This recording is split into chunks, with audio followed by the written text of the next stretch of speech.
Welcome to everyone. Welcome this evening. And I want to introduce myself and Jewish Earth Alliance. I'm Rabbi Devorah Lynn, co-founder with Dr. Mira Goldsmith. And as a matter of fact, this is it was 6 years ago on May 14th, 2019, that we climbed up Capitol Hill to hand deliver your handwritten and typed letters to your congressional representatives in person before the pandemic. Can you believe it? So a few words about happy. I think maybe we should sing a little. Happy anniversary, happy anniversary, happy anniversary, happy anniversary. So 6 years ago, you know whose administration that was. So a few words about who we are. We're a national Jewish Earth Alliance is a national nonpartisan network of small, medium, and large Jewish green groups and organizations who learn to form relationships with our elected officials and collaborate to amplify our voices and hold Congress accountable for climate legislation through Jewish values. You can hear me okay, is that right? Okay. Yes. We have expanded our strategy this year into public comments to the agencies, which is where we are headed tonight. We're a totally volunteer army, so all of our energies go into this work.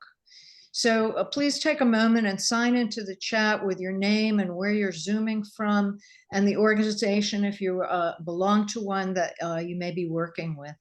If it's your first time to our meeting, let us know, and we welcome to all newcomers and regulars alike. So we'd love to see your face. I see a lot of people have not turned on their video, but it's always helpful to see everybody's face. So even for a few moments, if you could turn on your video, that would be great. So where's everybody coming from? Anybody, can somebody look at the chat for me and shout out? I know that we are coast to coast in 4 different time zones, and I hope someday we will be in 5 or 6 with Alaska and Hawaii. So if you have any friends there, please invite them to our next meeting. That would be terrific. So let me outline tonight's agenda. We start all of our meetings with an inspiration from Jewish tradition, and then an update on our upcoming lobby day will be given by Dr. Phyllis Blumberg from Steering Committee. From Pennsylvania. And next, our guest speaker will expand and brief us on our action alert. And we will have a short Q&A that will follow that. And we'll cull questions from the chat. So if you think of something and need to write it down, that's fine in the chat. And then the flexible Judy Burl-Fine will lead us in actually acting on our action alert tonight. So stay tuned for that. Please don't sign out early. We are a do tank, not just a think tank. So we will begin tonight's gathering with a reflection from Rabbi Sheldon Lewis, who is a Chicago native and a student of Abraham Joshua Heschel. Rabbi Lewis was ordained at the Jewish Theological Seminary and served as an army chaplain in Vietnam. He is the author of the Torah of Reconciliation, Bridging Word and World, and children's short stories, all committed to peaceful conflict resolution through Jewish teachings. Rabbi Lewis is Rabbi Emeritus of Congregation Kol Hamet in Palo Alto, California, and a past president of the Northern California Board of Rabbis. His most recent book, we should all get a copy, is How Precious the Ground on Which We Stand, Jewish Values That Can Save the Earth. And in his spare retirement time, he is the co-chair of his congregation's climate action team. So please, Rabbi Lewis, share some Torah with us. Well, Devorah, thank you for the very warm welcome. And I'm just delighted to be connected with Jewish Earth Alliance, and I admire your work. And I know it stems from this moment stems from Melanie. Melanie, thank you so much for arranging this invitation. It's an honor started.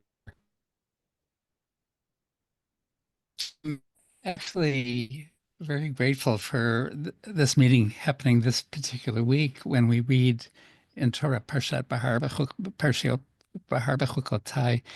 and you'll see why in just a moment. Because I think especially Parshat Bahar is just a treasury of values about how we think about our relationship to the earth. And the basic question around which I'd like to structure my remarks is around the question of who owns the earth? Who owns the earth? It seems to me that all of us, somehow instinctively from birth, we become accustomed quickly to the concept of owning. Even small babies, and I'm sure I was like this too, but I've seen this with my children and grandchildren. As soon as we have a blanket or blankie or a toy or something that's ours, we take possession of it and we're pretty jealous of it, and we don't react kindly to challenges from siblings or friends. And then as we grow, our ambitions to own grow, of course, with us, to own more and more, perhaps a piece of land, a home, maybe a business. Um, you see in my screen behind me are just part of my collection of books. I honestly, they mean so much to me. I relish owning them. And and of course, I suppose if we do truly own something, we can treat it as we wish. We can treat it well, we can treat it badly. Um, Now, our tradition, I mean, my understanding of our tradition is that we don't oppose ownership. In fact, you'll remember early on in the Torah and the narratives of Abraham and Sarah, there is actually a kind of elaborate description of acquiring land. So the first description of land acquisition and what would become the promised land by Abraham as he arranges for a burial place for Sarah. So there's no opposition to ownership, um, certainly not a prohibition. However, I think this comes, with a crucial nuance, an idea that underpins and transforms how we might think of ownership, even as we do own. So let's consider for a minute kind of the keystone of this, which is Shabbat. What ties together all the categories traditionally of work? As I'm sure most of you know, they're listed in the Mishnah. There are 39 categories based on the prohibition of work, even in the Ten Commandments. And the rabbis elaborated it. I mean, probably there's more elaboration of this area of halacha than almost any other. Um, and what ties together at least one theory of what ties together all these varying um, categories of work is the admonition on Shabbat not to do anything to change the world around us, not to practice any form of mastery over the world. Remember, even in the Ten Commandments, I mean, the basic text in the fourth commandment that we're told, remember and keep the Sabbath day to keep it holy. 6 days you shall labor and do all your work. And the seventh day is a Sabbath of God, your God. You shall not do any work, you, your son or daughter, your male or female servant, or your cattle, or the stranger who's within your settlements. So even though we do exercise mastery 6 days of the week, over if we have for farmers, if we have animals, if we have servants, and certainly in antiquity when there were servants and slaves, even we controlled them, they were ours. But on Shabbat, it was relinquished, totally relinquished. We do not act as masters. I'd like to, and just recommend, if any of you are interested in pursuing that idea further, the book that actually makes the most cogent description of the categories of work in this way is Diane Grunfeld's The Sabbath. It's still in print. It's a wonderful, detailed book. So we don't, during that 25 or plus hours, which constitutes Shabbat and Friday evening until Saturday nightfall, we do not act as masters. Although something might be ours, we haven't relinquished title to it, but we don't act that way. We simply stand aside. We don't act as masters. We don't, the food that we eat traditionally is prepared in advance. We don't change it in any way. It's prepared. We don't harvest even from our own land on Shabbat. When I look out in my California home, we have these wonderful fruit trees and things that are ready to harvest almost all year round. We don't harvest them on Shabbat. We're simply present in this world as witnesses for this day, for this one day each week. A reminder that we are not the ultimate owners. And then we move to Parshat Bahar, where we find the concepts, perhaps some of the most revolutionary concepts in all of Torah, which may not have ever been fully implemented, all some are to this day in Israel, of Shemitah and Yovel, the sabbatical year and the Jubilee year. So first we start with the pattern of every week, every seventh day, and then it moves to a larger concept of time for a 7-year cycle. And on the seventh year, you remember, and here just remind you of some of the verses. 6 years you may sow your field, 6 years you may prune your vineyard, but in the seventh year, the land shall have a Shabbat of complete rest, a Shabbat of God. You shall not sow your field or prune your vineyard, and so forth.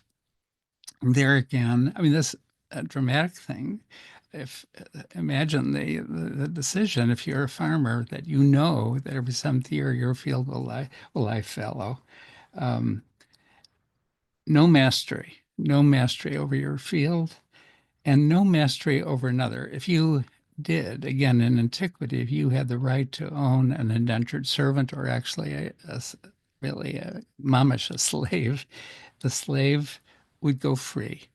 The Jewish servant would go free on the seventh year. Also, something very dramatic, debts would be remitted. That if you were a creditor towards another, you could assume, you could become a creditor, another could assume a loan to you, but on the seventh year, it was canceled. It was rolled away, it was rolled back. Again, and that I think is another expression of mastery, one of so many ways that we have mastery over one another, over property, over some aspect of the world. And then on the 50th year, after 7 cycles of 7, so we're moving out to larger periods of time. On the 50th year, which we really actually don't know the count anymore, the Shnat Yovel, the Jubilee year. Then on that year, if someone, for example, in the 7th year in this cycle, somewhere in the cycle, didn't want to be released, was comfortable in your home, wanted to remain as an indentured servant, but on the 50th year, he or she had to be released.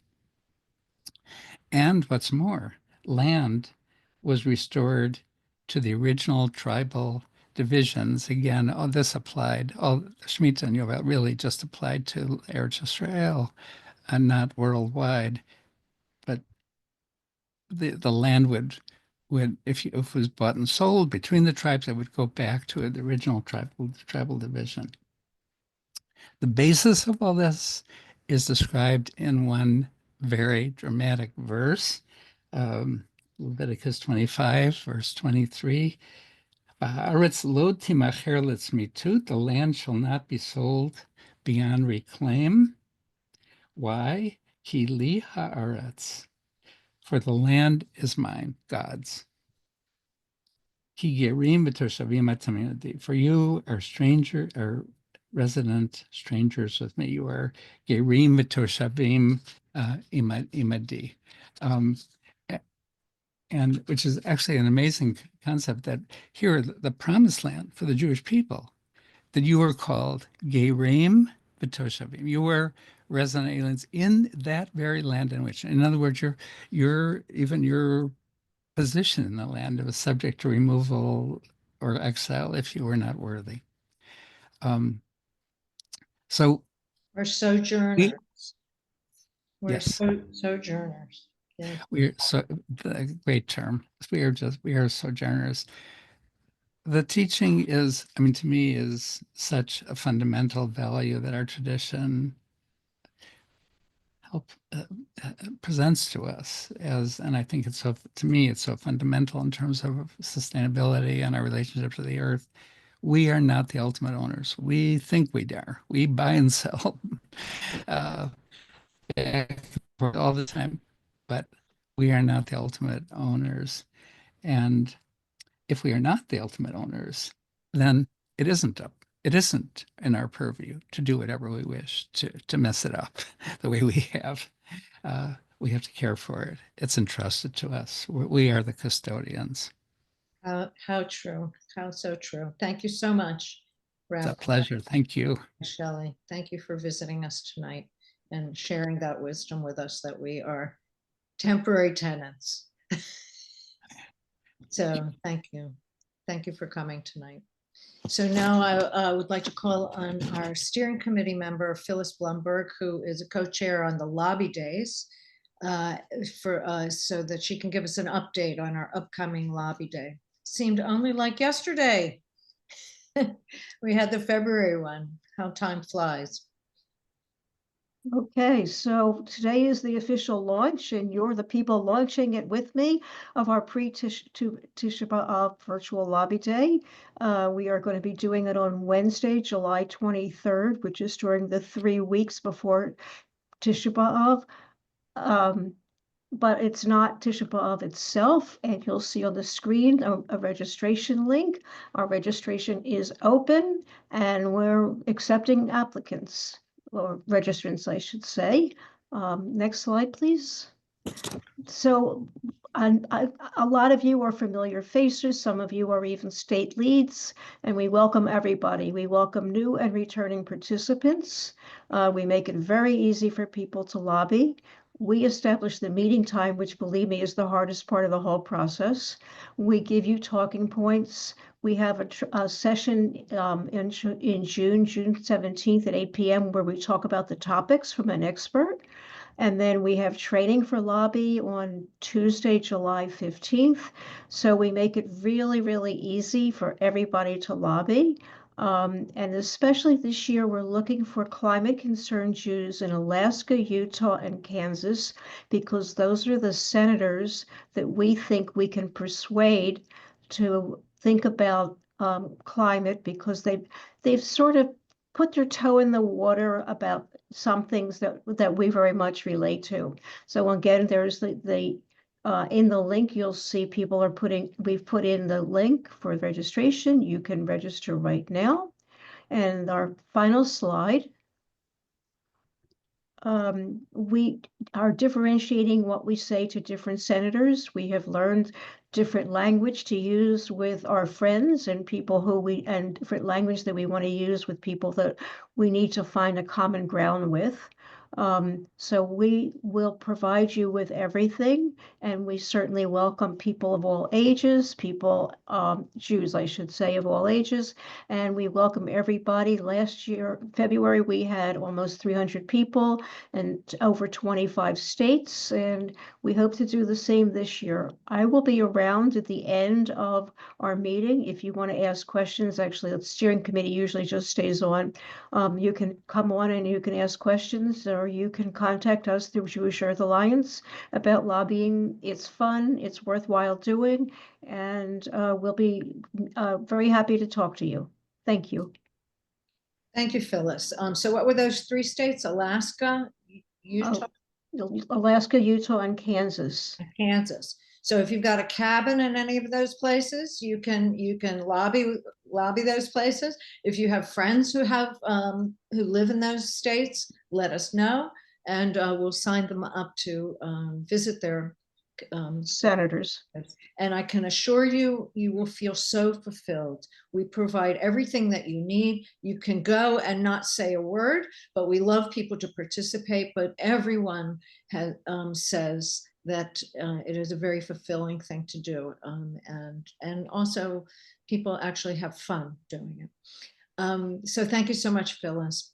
Our speaker tonight is Professor Joseph Siegel. And he is the Interim Executive Director of the Pace University of New York Energy and Climate Center at the Elizabeth Hobbs School of Law, and an adjunct professor specializing in climate and energy law.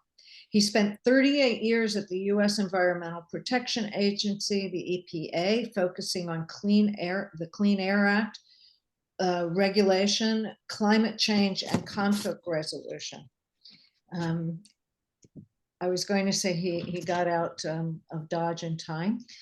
He's a seasoned mediator. Professor Siegel has led national and international efforts on climate policy and environmental dispute resolution, including work with the United Nations and Mediators Beyond Borders International. I could go on, but you want to hear from Professor Siegel, not me. So please, Joseph Siegel, offer us your wisdom on the challenges we face today with environmental protection. So much, Devor, for that nice introduction. And thank you to the Jewish Earth Alliance for inviting me here today. I want to particularly thank Debbie Schwank, who's a former colleague and friend of mine at EPA, for inviting me today. It's a pleasure to be here with you today, Debbie. I want to start, you can go to the next slide, please.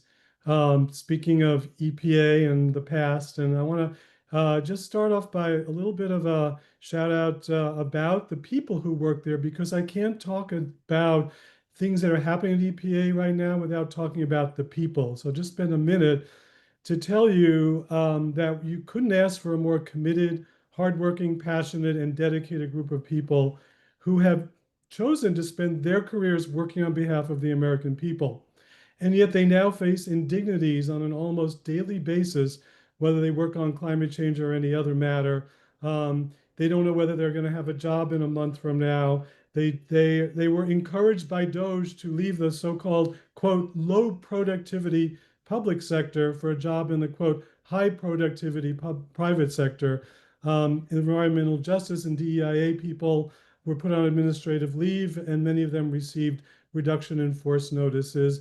The entire Office of Research and Development, with 1,100 staff, mostly scientists, many who work on climate change, look like their jobs are going to disappear. Their whole office will be closed. So I could go on, but I just wanted to mention that, a shout out to my friends and colleagues there, and hope that you'll support them in the work they're doing as well. So moving on to the specific next slide, thank you. We're here because of a decision by this administration regarding the endangerment finding. And I'll just say Rabbi Lewis's teaching about we are not owners is not something that is recognized by this administration. In fact, they think that the owners of the environment are the fossil fuel industry, and have been very explicit about that as well. So, but we're talking about the Clean Air Act, and it was a statute passed, adopted by Congress in 1970, and there have been a major amendments since then. But I want to focus you on the fact that there are two main categories within the Clean Air Act. We have two sources of pollution: stationary sources. Those are things that literally are stationary, like power plants, oil refineries, and then mobile sources, motor vehicles, like cars, trucks, aircraft. There's a section within that part of the Act, which we're going to focus on tonight, which is Section 202A, which concerns new motor vehicles and motor vehicle engines. Next slide, please. So on his first day in office, Trump signed an executive order ordering the administrator of EPA, Lee Zeldin, to make a recommendation on the legality and continued applicability of a finding under this section 202A called the endangerment finding, or more explicitly, the endangerment and cause or contribute finding related to greenhouse gases. Next slide. And the administrator, Lee Zeldin, on March 12th, launched what he calls the biggest deregulatory day in history. And he said, we are driving a dagger straight into the heart of the climate change religion, and to drive down costs of living for Americans. Now, it's very disconcerting, upsetting that there's that he conflates climate change with religion or a belief system, because we know climate change is scientific fact. It's not about belief. And I want to give you a little bit of if you go to the next slide, please. A little bit of sort of framework or context for this endangerment finding decision. It came with this major deregulatory plan. I have some of the actions on this slide. The ones highlighted in yellow, they're all under the Clean Air Act, the ones highlighted in yellow.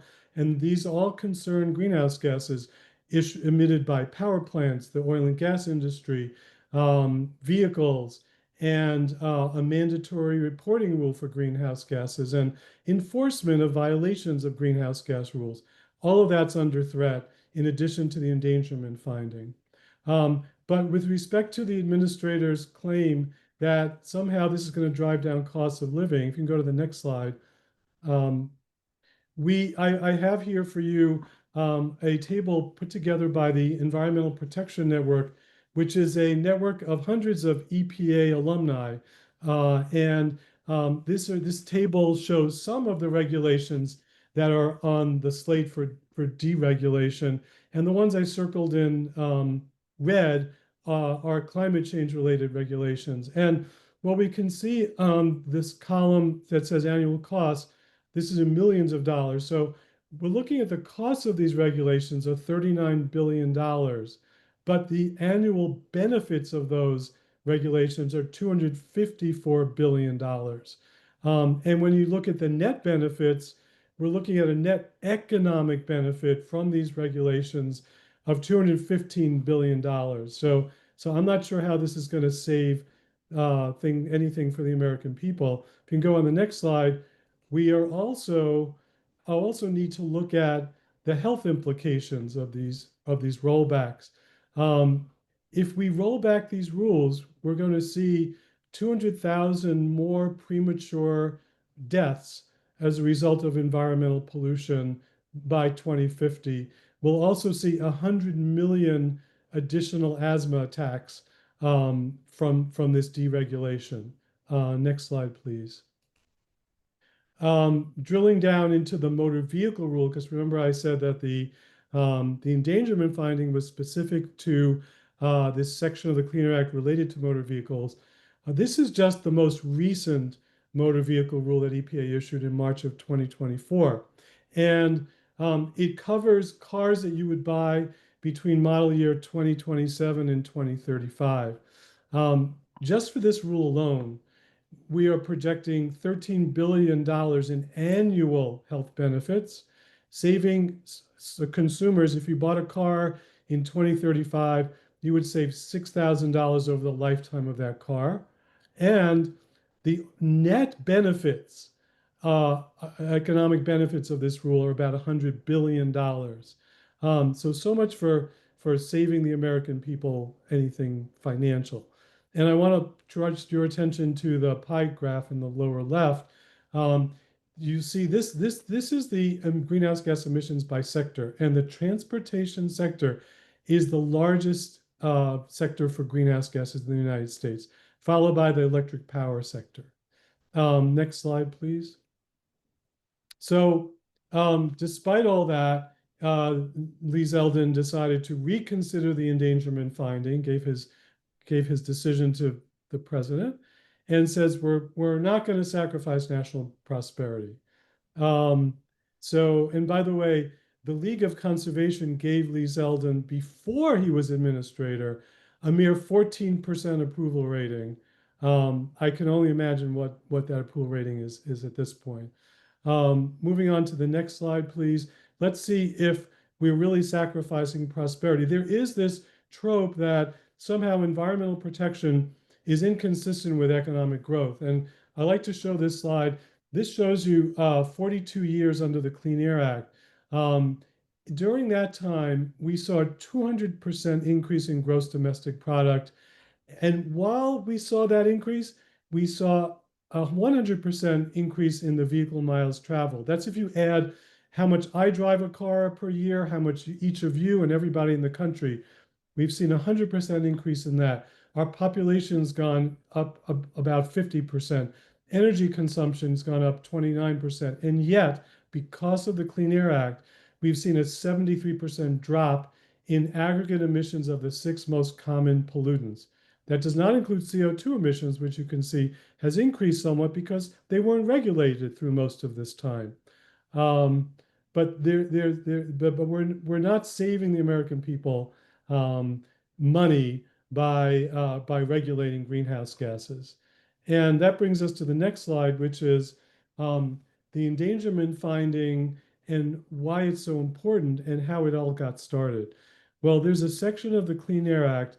In the lower left, I have a quote there, which says that the administrator of EPA shall prescribe standards for motor vehicles and new motor vehicle engines if, in their judgment, these motor vehicles cause or contribute to air pollution, which, quote, may reasonably be anticipated to endanger public health or welfare. This language may reasonably be anticipated to endanger public health or welfare. This is what we refer to when we talk about the endangerment finding. And so we had a group of citizens, nonprofits, environmental nonprofits that challenged EPA's refusal during the George W. Bush administration, refusal to regulate greenhouse gases for motor vehicles and issue an endangerment finding. It got to the Supreme Court in 2007. They issued their first decision on climate change. And if you go to the next slide, we'll see what the decision was.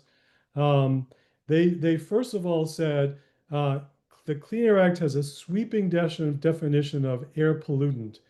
And it's unambiguous that the statute allows regulation or requires regulation of greenhouse gases. Because EPA, at the time in the Bush administration, had said, we don't think that this definition could include greenhouse gases. But the Supreme Court was clear. They were also clear, on the next slide, please, that EPA cannot avoid its obligation to regulate motor vehicles for greenhouse gases simply by mentioning uncertainty. That the scientific uncertainty would have to be so profound that it precludes EPA from making a reasoned judgment. And the fact that there may be some residual uncertainty is not sufficient. Now, what was unusual about this Supreme Court decision, and this becomes important as we think about the reconsideration of the greenhouse gas, of the endangerment finding, is that the Supreme Court had extensive recitation to the then science of climate change. It's unusual for Supreme Court to get into so much of the weeds of the science, but they did. Now, the next slide. So the Bush administration still did not issue an endangerment finding. So in the first year of the Obama administration, we saw the agency issue an endangerment finding, and it included a new definition of greenhouse gases, which includes the 6 well-mixed gases that you see on the screen there.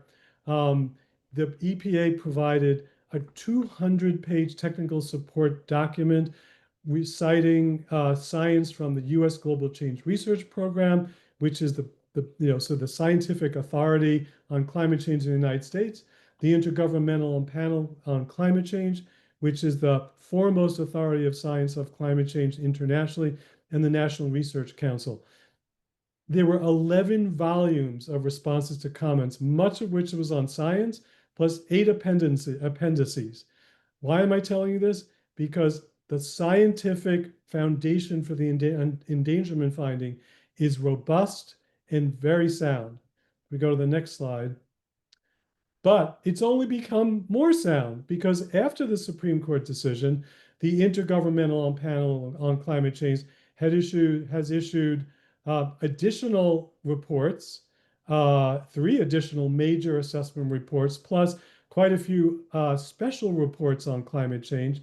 In one of the most recent ones, they say climate change is widespread, rapid, and intensifying. And likewise, the National Climate Assessment, this is the US scientific body, has issued 4 additional assessment reports. And the most recent one says that the effects are worsening.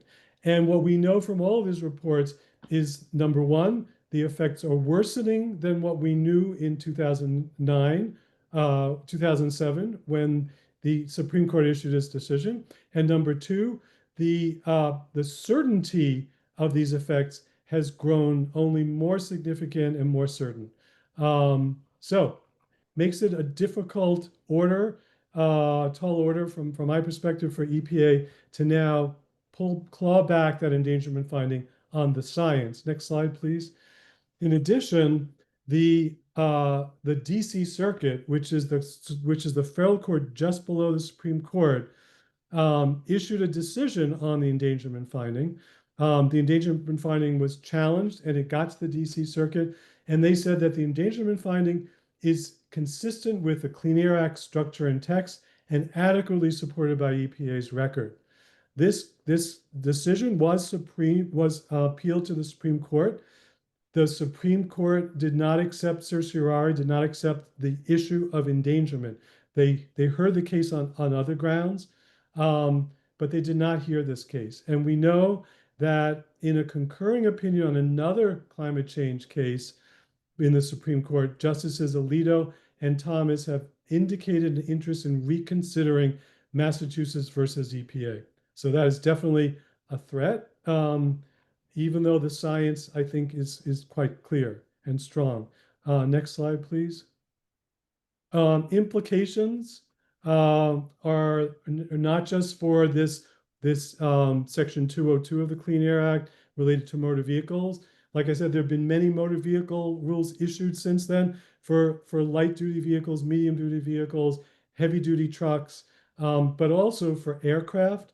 There's greenhouse gas emissions from aircraft are regulated, and there is a citation to the 2009 endangerment finding there.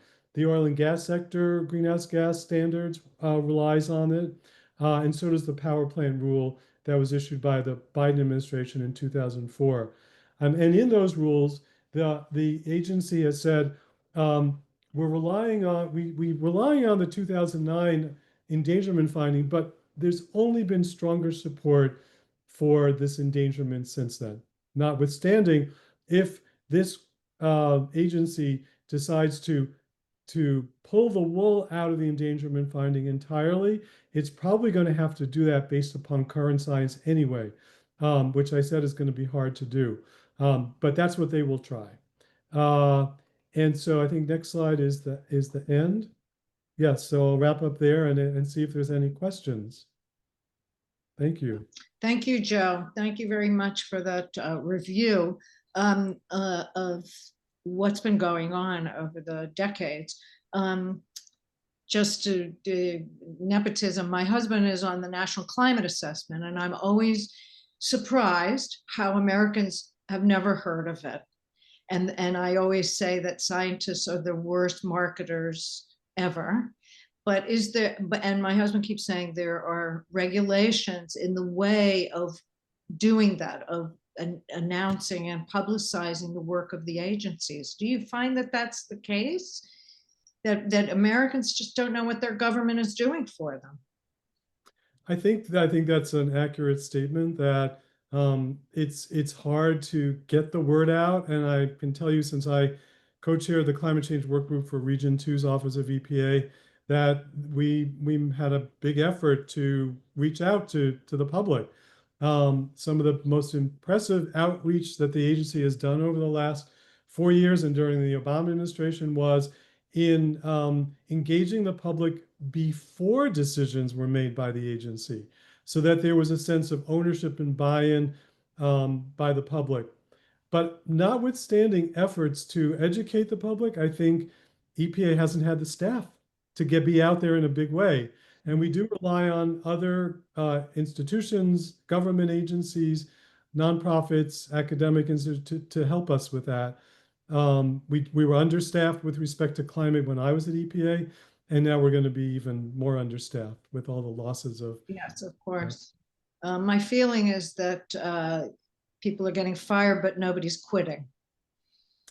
Well, I mean, not quitting from their agency. The work is going on. the work right now is not going on the way it used to. Let me tell you that Yeah. much. So Yeah. yeah, so it's really kind of it's come to a screeching halt for the most part. Climate change work.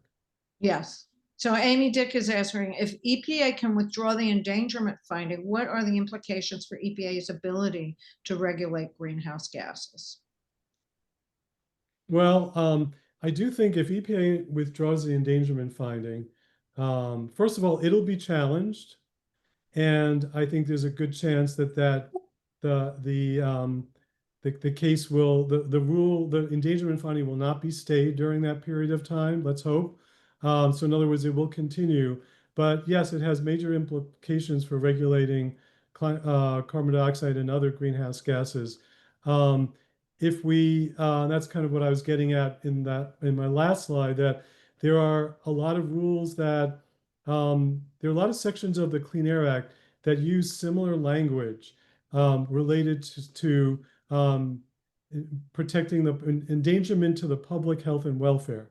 And if you remove the endangerment finding with respect to Section 202, it will have implications for those other sections under Section 111, which deals with oil and gas sector and the power plant rule.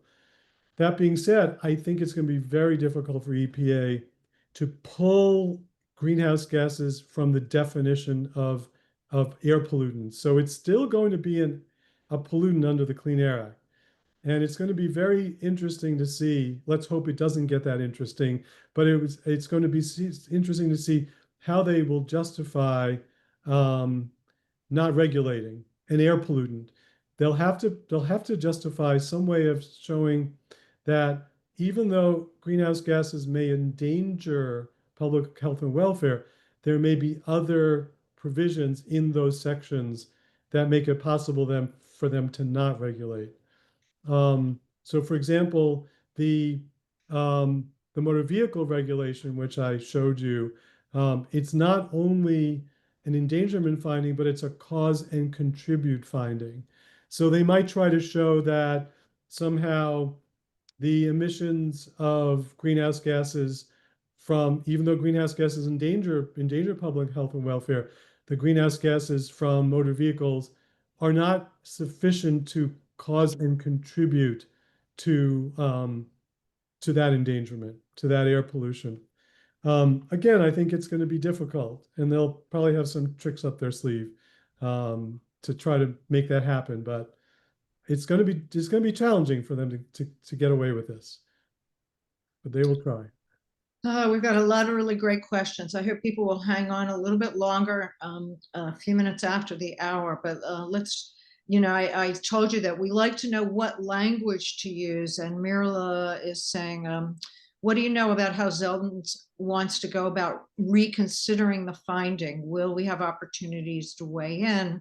Sure. And how can our members of Congress have an influence? What actions can we ask them to take on this? Well, okay, so Zeldin hasn't laid out a plan. There's no sort of written plan about how they're going to undo or reconsider the finding.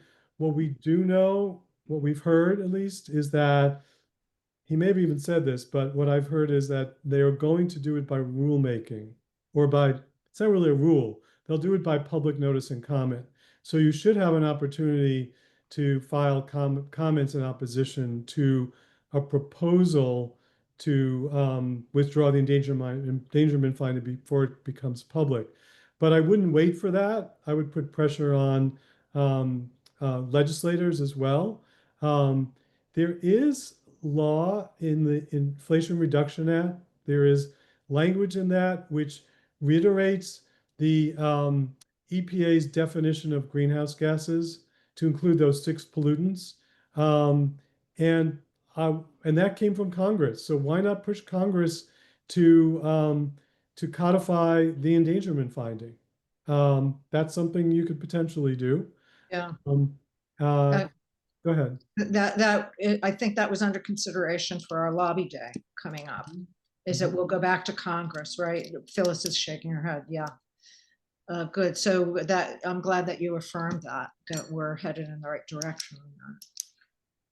Let's see. Mariana asks, how do we help other Americans understand the urgency of our predicament and how it makes a difference to each of us? That's what we've all been trying to do. Yes. I think one of the things that resonates with Americans is the economic argument, because there may be this view, what they've been hearing from the administration is that somehow this is going to save them money, and it's really not. So providing support for that may be very effective, because many people are they care a little bit about climate change, or they're neutral on it. But when it comes to their bottom line, that's what they care about. So providing some of those facts and figures that I talked about might be helpful. Yeah, and we have Exceled. We have an Excel form of the states and how much they've received in billions of dollars from the IRA, and how that would disappear, and how expensive it would be for them to ditch that.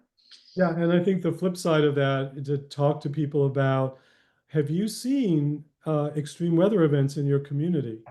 How much does that cost you personally and your community? And we're only going to see more and more of that. Yes. Well, thank you so much, Joe. This was very informative. Just what we need to spice up our action starting tonight. And thank you for taking time out of your very busy schedule. And we hope for inviting me again for the important work you're doing. I'm very grateful. Thank you. Yes, keep the faith and continue with your sacred work.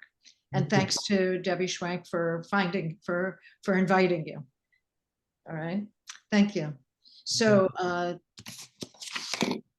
let me turn the stage over to Judy Burlfine from Encinitas, California, from our steering committee, and she will lead us in the civic duty of speaking our mind. Judy. Hey, well, I have the difficult job of trying to take all of that very complicated information that Joe just shared with us and put it into one very short letter to Administrator Zeldin. So here goes. So the Clean Air Act passed first in 1970, and as we just heard, air quality has improved dramatically, and we can really thank the Clean Air Act for that. And in 2009, the endangerment finding, a provision in the Clean Air Act, determined that greenhouse gases are air pollutants. So Joe just mentioned the 6 greenhouse gases that are included under the endangerment finding: carbon dioxide, methane, nitrous oxide, hydrofluorocarbons, perfluorocarbons, and sulfur hexafluoride. And these all contribute to health risks. And in an effort to reduce regulations, Administrator Zeldin is considering revoking this 2009 endangerment finding. And I have a little hope that it's going to be harder for him to do that than I had anticipated. So that's good. So what we're going to do now is write to Administrator Lee Zeldin. We're going to email your comment to zeldin.lee@epa.gov, and hopefully one of you will put that email address in the chat. And also the message that you write, send a copy of that to each of your 3 members of Congress. So my biggest challenge was coming up with a correct message for Administrator Zeldin. But give me 1 second because I'm in someone else's house and their fan goes on unexpectedly. I need to turn it off.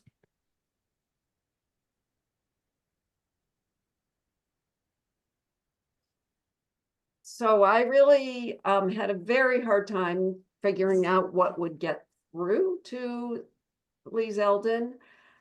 But in addition to volunteering with JEA, for many years I volunteered with Citizens Climate Lobby, and they were instrumental in starting a climate solutions caucus that was bipartisan. And when Mr.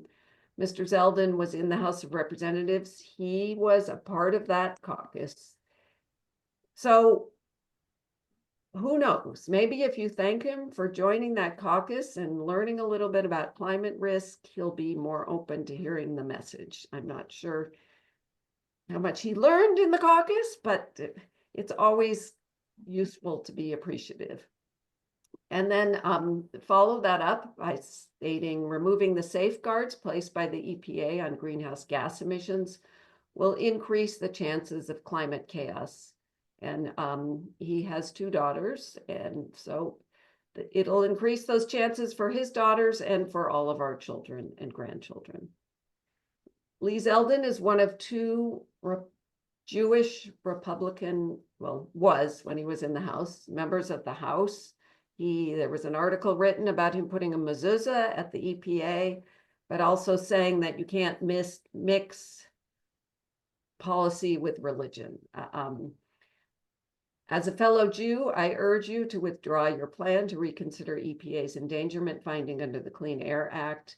And as Joe stated so many times, the benefits for business do not outweigh the risks for all Americans if we do this. And I think it's really important to point out risks and benefits because nothing is clear cut. You know, maybe this will benefit some people, but all of the repercussions would be so much worse than the benefits.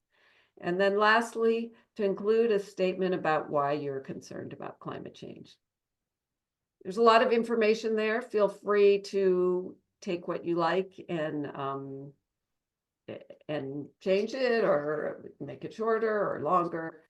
And so right now, pull up your email and type in the email address for Mr. Zeldin, or you know, maybe you might want to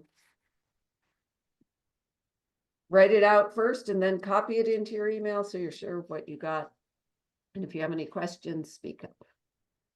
And after this meeting is over and you've sent this to Administrator Zeldin, copy that letter, go to the website of your 2 senators and your member of the House and go under contact and let them know that you sent this letter to Zeldin and you hope that they will do everything they can to preserve the endangerment finding.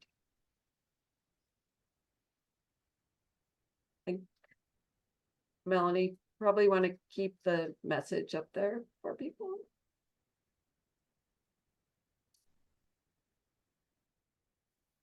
Judy, the message is in the chat, Oh, okay, great. so Wonderful. people can cut and paste it also from there. Oh, wonderful. Cut and paste from the chat.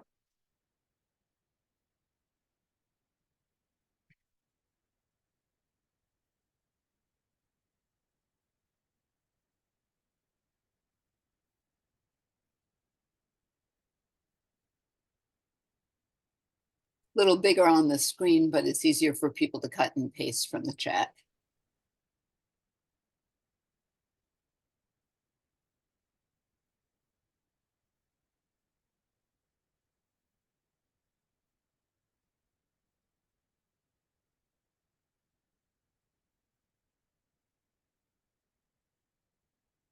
And when you're done with your sending it to Mr. Zeldin, let us know in the chat so we can see where people stand.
All right.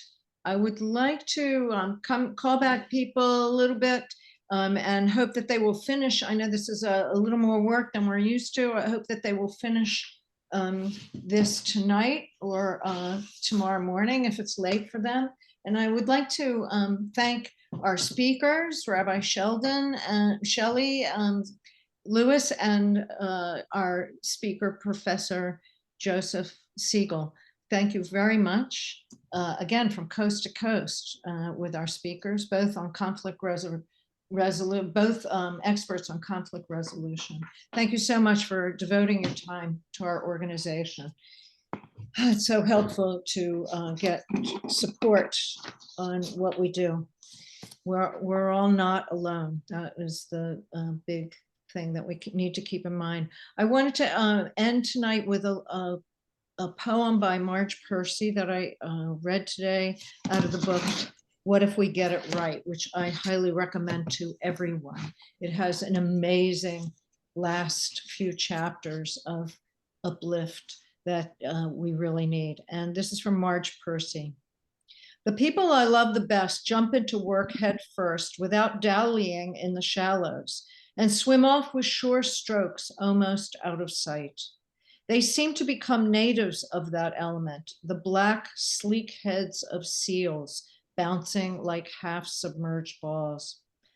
I love people who harness themselves an ox to a heavy cart, who pull like water buffalo with massive patience, who strain in the mud and the muck to move things forward, who do what has to be done again and again. And I'll skip one paragraph. The work of the world is common as mud. Botched, it smears the hands, crumbles to dust. But the thing worth doing well done has a shape that satisfies, clean and evident. Greek amphoras for wine or oil, Hopi vases that held corn are put in museums. But you know they were made to be used. The pitcher cries for water to carry and a person for work that is real. Be real, my friends. Dive in, do good work with massive patience. Thank you all so much for coming tonight. We'll see you again next month. And don't forget to sign up for Lobby Day. And if you would like to count the Omer, I know it's dark. Is it dark on the East Coast yet? Shake your head. Yes, we can count the Omer together. And then our steering committee will stay on for any questions that you may have. So if you would like to count the Omer, tonight, this evening starts the 38th day of the Omer, Tiferet Sheba Yesod, the harmony and beauty with foundation, with centeredness.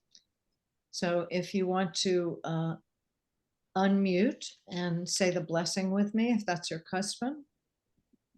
And Melanie is saying, don't forget to sign up and recruit your friends and family from all over the country. We always need more people to come to the meetings, to be present, just to be present at the meetings and be counted. Baruch atah Adonai Eloheinu melech haolam asher kiddushanu v'tzivanu al Sfirat HaOmer. HaOmer.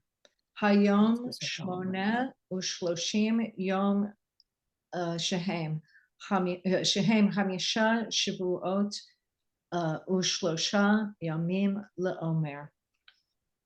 Today is the 38th day, 5 weeks and 3 days of the Omer. So we're coming close to the mountain. And as I said, we have to climb Capitol Hill and get our people to respond, our representatives to respond. We love our participants from California, from Melanie, from California, New Jersey, New York, Pennsylvania, Florida, but really need people from all, yes, we have very big delegations in those places and we need people from all over the country, but we have been making inroads in places you might not expect. Okay, so a lot of people have done their work sending to Zeldin, and I hope you will continue to send to your representatives in the coming hours. All right, so here we are. Is steering here? Yes. Good to see you all. And Elliot, thank you so much for your work on our new website. It's very beautiful, very clear and simple. No, it's straightforward. I don't call it simple. It's straightforward. You can get to what you want easily. So does anybody have any questions about the work we did tonight? And thank you, Debbie, for getting the speaker, and thank you, Melanie, for our invoker.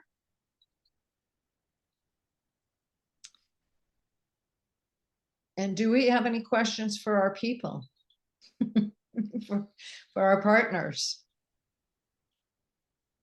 Actually, you know what? I have a date at 6:30 with an art studio, so I have to run.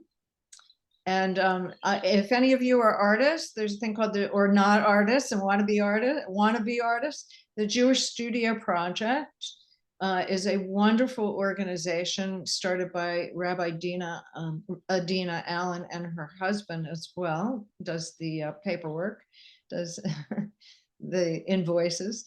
And it's a wonderful project of combining Torah study and art. So I will sign off and see you all next month. Be well, do good work, and keep the faith.